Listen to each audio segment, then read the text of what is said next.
This is PSN Newsrun, streaming exclusively on YouTube. Our top stories for today. OPEC approves output hike excluding Nigeria. And tensions brew as Trump threatens new tariff on countries aligning with BRICS as Nigeria deepens ties with the bloc. We begin with OPEC PLUS approval of an all-output hike for 8 countries, excluding Nigeria, as production challenges persist. Joycelyn will take us through the barrels as an IOC. The Organization of Petroleum Exporting Countries and its allies, OPEC PLUS, has approved a fresh oil output increase of 548,000 barrels per day starting in August, but Nigeria has once again been left out. The 8 beneficiaries include Saudi Arabia, Russia, UAE, Kuwait, Iraq, Algeria, Kazakhstan, and Oman. These countries began phasing out production cuts earlier this year in a bid to regain global market share from US shale and other non-OPEC producers. But Nigeria, Africa's largest oil producer, was excluded, largely due to its persistent failure to meet output targets. Despite government incentives and executive orders, Nigeria's production remains well below the 2.6 million barrels per day benchmark projected in the 2025 budget. And as of May, crude output hovered between 1.45 and 1.65 million barrels per day. The reasons are deeply rooted: aging infrastructure, pipeline vandalism, oil theft in the Niger Delta, and declining foreign investment have all stifled growth. Many pipelines are decades old, riddled with leaks and frequent breakdowns. Minister of State for Petroleum Resources, Senator Heineken Lekbobiri, recently admitted frustration over Nigeria's inability to grow output despite multiple policy efforts. Meanwhile, OPEC Plus says the August hike is justified by stable global demand and low oil inventories. With this move, the group will have added nearly 1.92 million barrels since April, narrowing the 2.2 million barrel per day cut that began unwinding. Still, analysts warn the increase may push the market into oversupply in the second half of the year, possibly pushing prices down. Yet, Barclays raised its Brent forecast to $72 for 2025, citing improving demand and easing geopolitical tensions in the Middle East. Joycelyn Ella Keche, Ada, PS News. If you thought lipsticks were just for glam, think again, because Nigeria's drug traffickers are now turning makeup and paperwork into drug mules. Here's Ella with all the details. It's not your regular beauty kit or paperwork. NDLEA operatives in Lagos intercepted cocaine hidden inside 84 tubes of lipstick heading to the UK, and another stash disguised in the property title document en route to Saudi Arabia. Welcome to the bold new world of drug smuggling. That same week, the agency busted Ajetibo Emani, also known as Warri Kingsman, in Abuja. The notorious kingpin was caught with over 400 kilograms of Canadian loud cannabis, neatly packed in jumbo bags for nationwide distribution. Then came the family drug cartel, the Uchenna family, parents, daughters, and a family friend. NDLEA seized over 500 kilograms of skunk from their home and warehouse, exposing a full-blown household operation.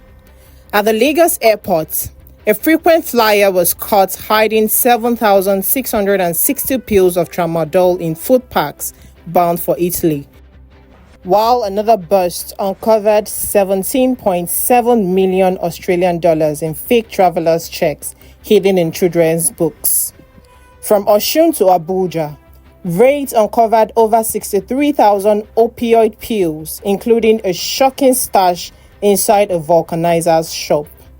And in a sweeping farm raid, NDLEA destroyed 24 tons of cannabis grown across nearly 10 hectares. The traffickers may be getting creative, but NDLEA is clearly not playing catch-up. Ella Ukechukwu, PS News. The Nigerian Labour Congress is raising fresh concerns over rising hardship, insecurity, and alleged constitutional violations. Following a key meeting in Ogun State, the union is demanding urgent government action, warning of possible nationwide mobilization if the crisis deepens. Tezos got this. Nigeria's largest labour body, the Nigeria Labour Congress, NLC, has issued a strong appeal to the federal government, citing worsening economic hardship, insecurity, and what it describes as repeated violations of the Constitution. In a communique released after its Central Working Committee meeting in Ogun State, the NLC accused government institutions of deepening citizens' suffering through unchecked inflation, anti-worker policies, and interference in local government finances.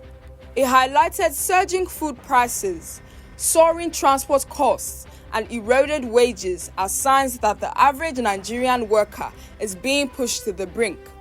The union expressed outrage over the withholding of local government funds in Ogun State, allegedly orchestrated by the Attorney General's Office, the Ministry of Finance, and the Central Bank of Nigeria, calling it a clear breach of the Constitution and a recent Court of Appeal judgment. The NLC is demanding an immediate release of these funds, warning of mass mobilization if ignored. It also rejected moves to remove labor matters from the exclusive legislative list, calling it an attack on workers' rights. The Congress vowed to picket the offices of lawmakers supporting such changes. Additionally, the NLC urged the government to fast-track the rollout of compressed natural gas infrastructure to ease transport costs and curb inflation. Reaffirming its commitment to economic justice, democratic principles, and local government autonomy, the NLC says it will intensify pressure on all levels of government to implement urgent policy reforms or face nationwide action. Teza Phillips, PS News. The Transmission Company of Nigeria has launched a major upgrade in Kano to boost power supply across the north, targeting key industrial zones and long-standing infrastructure gaps. Joycelyn is spilling all the energy news. The Transmission Company of Nigeria, TCN, has kicked off a critical reconductoring project in Kano aimed at boosting electricity reliability across northern Nigeria. The project focuses on the aging Kumbotso-Dakata 132 kV double circuit line, a key power corridor feeding the Dakata Industrial Zone and the upcoming Walalambe substation. In the next 12 months, contractors will replace old ACSR conductors with high-capacity ACCC Silverso lines, install optical ground wire for smart monitoring, and deploy weather-resistant polymer insulators. According to TCN's General Manager of Transmission Services, Engineer AI Sharafai, this isn't just an upgrade, it's about restoring industry confidence and powering economic growth. This is one of the several projects on the way. In Katsina, a similar line upgrade between Kankia and Katsina will be wrapped up in another 2 months. Port Harcourt is also seeing improvements to expand capacity and cut outages. Since 2020, TCN has completed 22 projects including 4 new substations and 15 transformer upgrades. The company says these efforts reflect its commitment to powering Nigeria's future. Joycelyn, Ella Keche, Ada, PS News. On the international desk, Joycelyn tells us about a fresh wave of global trade tensions brewing as Donald Trump threatens new tariffs on countries aligning with BRICS. With Nigeria deepening ties with the bloc, the warning raises critical questions about the economic and diplomatic path ahead. Here's her report. As the 2025 BRICS summit wraps up in Rio de Janeiro, global trade tensions have surged following US President Donald Trump's announcement of a 10% tariff on imports from any country that sides with BRICS policies or what he termed anti-American economic alignments. The announcement, which Trump made just hours after the summit, comes with teeth. Tariff notifications are already being issued, with enforcement set to begin August 1st, unless exempted through bilateral deals with Washington. The move in a direct response to BRICS' expanding influence, the bloc now including Iran, Egypt, UAE and Indonesia has grown beyond its original 5 members, with plans to de-dollarize trade, establish alternative financial systems and promote a multipolar world order. At the Rio Summit, BRICS leaders condemned unilateral trade actions and reaffirmed their support for multilateralism and economic sovereignty. But Trump's aggressive tariff stance raises the stakes for countries aligning with BRICS, including Nigeria. President Tinubu's participation in the summit signaled Nigeria's intention to position itself as a strategic BRICS partner, hoping to tap into alternative investment, trade diversification, and global financial reform. However, the US tariff threat could now complicate that agenda. What does this mean for Nigeria? While Nigeria's crude oil exports to the US may remain unaffected short-term, non-oil sectors like agriculture, fertilizers, and manufactured goods could face fresh barriers. And at a time when Nigeria is working to diversify its economy and attract foreign investment, a 10% US tariff could discourage trade and investors' confidence. The country is already grappling with high inflation, a volatile naira, and subsidy-linked reforms. Additional shocks to US trade could undercut Nigeria's recovery and stall its push for economic transformation. Geopolitically, Nigeria now finds itself at a crossroads, align deeper with BRICS and risk US penalties, or tread cautiously to preserve economic ties with the West. The stakes are high. BRICS offers long-term structural change, debt reform, financial alternatives, and South-South cooperation, but America remains a powerful economic gatekeeper. In the coming weeks, Nigeria will have to walk a tightrope, balancing ambition with pragmatism. The global trade order is shifting fast, and for nations like Nigeria, the promise of BRICS must be weighed carefully against the price of defiance. Joycelyn Ella Keche Ada, PS News. From WAFCON to MPFL and Club World Cup drama, here are the top sports headlines making waves this weekend. From WAFCON to MPFL and Club World Cup drama, here are the top sports headlines making waves this weekend. Tessa Phillips is on the sport desk. Nigeria's Super Falcons kicked off their WAFCON campaign with a resounding 3-0 victory over Tunisia, marking their first opening day win in 9 years. The dominant performance sends a strong message as the continental tournament begins. The NPFL weekend delivered explosive results. Shooting Stars defeated Enugu Rangers 5-1.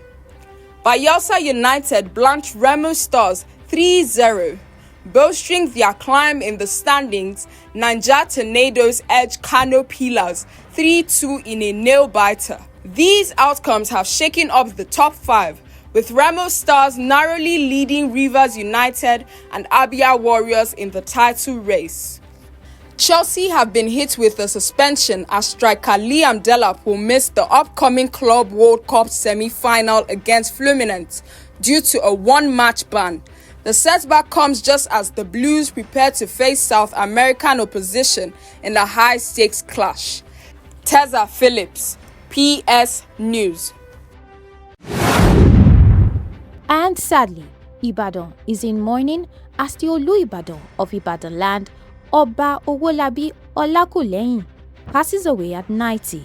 His death comes just as the city prepared to celebrate his milestone birthday and first coronation anniversary, marking the end of a brief but symbolic reign. Marianne delivers this sad report.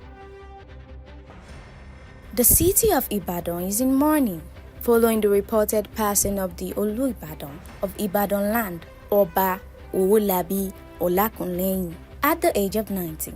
The monarch is believed to have died in the early hours of Monday in what was originally meant to be a day of double celebration, his 90th birthday and the first anniversary of his coronation. Though official confirmation from the Oyo State government is being awaited, palace sources and local chiefs have indicated that the traditional ruler joined his ancestors, plunging the city into grief. Oba Olakunleyin ascended the throne in line with Ibadan's unique chieftaincy system, which is rational and based strictly on seniority and lineage, with two ruling lines, the Egbe Agba, the civil line, and the Balogun, the military line. He succeeded the late Oba Lekan Balogun in 2023, having previously served as the Balogun of Ibadan land. His reign, though short, was marked by efforts to preserve tradition while advocating for infrastructural development in Ibadan, the capital of Oyo State and the largest city in West Africa. Ibadan's royal succession model, unlike other Yoruba kingdoms, does not rely on hereditary princes but follows a well-structured ascension ladder. With Oba Olakunleyin's passing, attention now shifts to the Olu Ibadan in council, whose traditional role includes recommending the next king based on seniority and readiness. Once the state government confirms the monarch's passing, funeral rites and traditional mourning will commence, typically marked by symbolic rituals, cultural processions, and days of quiet reflection across the city. The transition also opens a new chapter in the royal history of Ibadan, as preparations for the appointment of the next Olu Ibadan, a position that holds significant cultural and political influence in the Yoruba land. This is Marianne Awiya, PS News. You just watched PSN Newsrun, streaming exclusively on YouTube. This is your trusted voice for news that matters. Subscribe, like, share, and stay informed.